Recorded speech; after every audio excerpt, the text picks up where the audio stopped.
It's been almost 2 decades since a fire ripped through the dorm at Seton Hall University in New Jersey. 2 survivors, Alvaro Llanos and Shawn, have spent the better part of the last 2 decades spreading their message of fire safety and hope. Our own George Falkowski had a chance to sit down with the 2 heroes in our studio. It's hard to believe it's been nearly 19 years since that terrible fire at Seton Hall University that killed 3 people, injured 58, and we are very proud to have in studio with us 2 of the fire survivors who have dedicated their lives to fire safety and getting the message out. Joining me now, Alvaro Llanos is with us and Shawn. Guys, first of all, thank you so much for coming. Can you believe it's been 19 years? I guess we'll start with you, Alvaro. No, time has flown by. I felt like it was actually yesterday, everything that we experienced, that tragedy that we had to go through together to survive and get back to a normal life. 19 years goes by really quick when you're in the process of going through it. As Alvaro said, it seems as if yesterday.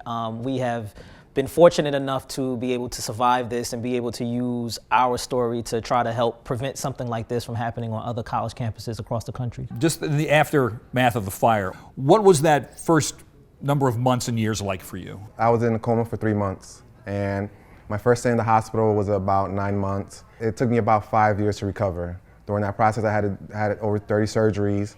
I had to do physical therapy and occupational therapy throughout those 5 years to get back to a normal life. And Shawn, how about you?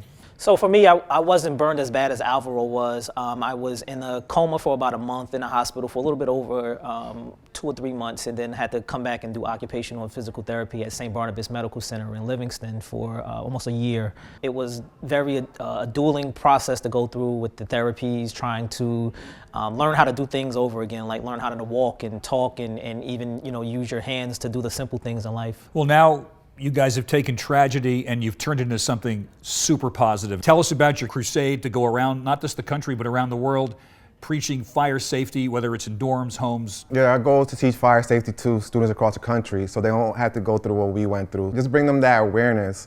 So if they're in a certain situation like we were in, they'll have a plan to be able to escape with their lives. Now, Shawn, one of the things we've learned is that in the aftermath of this terrible tragedy is that New Jersey became one of the only states to actually pass fire safety rules for dormitories at college campuses and stuff. How do you feel about that, and how important is that, because so many states don't have that? Correct. New Jersey was the first state to pass the mandatory fire sprinkler laws inside of dormitories and residence halls across the country. Since then, 2 other states have gone and passed that law.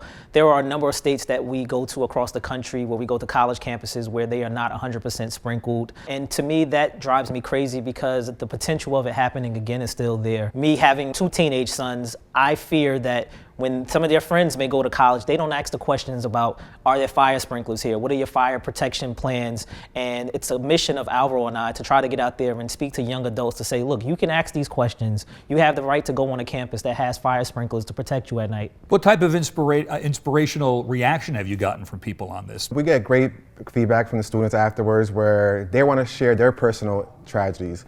Hearing our story, they come up to us and tell us that just listening to our story has motivated and inspired them, that they could overcome what they're going through in their life. People go through different things in life, and one of the messages that we try to display to the kids is that we all have our adversities in life, whether it's a bad car accident or the death of a loved one or a sickness or illness. We're all going to go through some types of obstacles or some type of tragedies. It's about how you overcome that, how you persevere through it, and you get your life back. And that's what we want to prove to these kids, that you can be at the lowest level of your life, but you can also come back and be at the top of the game as well. We never thought we'd be in this place to share our story.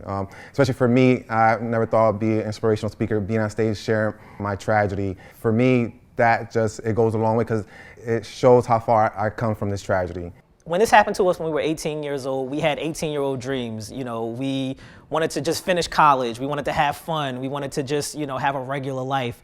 And we never thought in a million years this is what our regular life would become. We have the opportunity to speak to hundreds of thousands of young adults on a yearly basis about our situation, hopefully trying to inspire them because of the fact that they may go through a downtime in your life, you can overcome it. The reaction, Alvaro said, has been so immense with these kids who just, look to us as hope. And that's what we really, really love about what we do.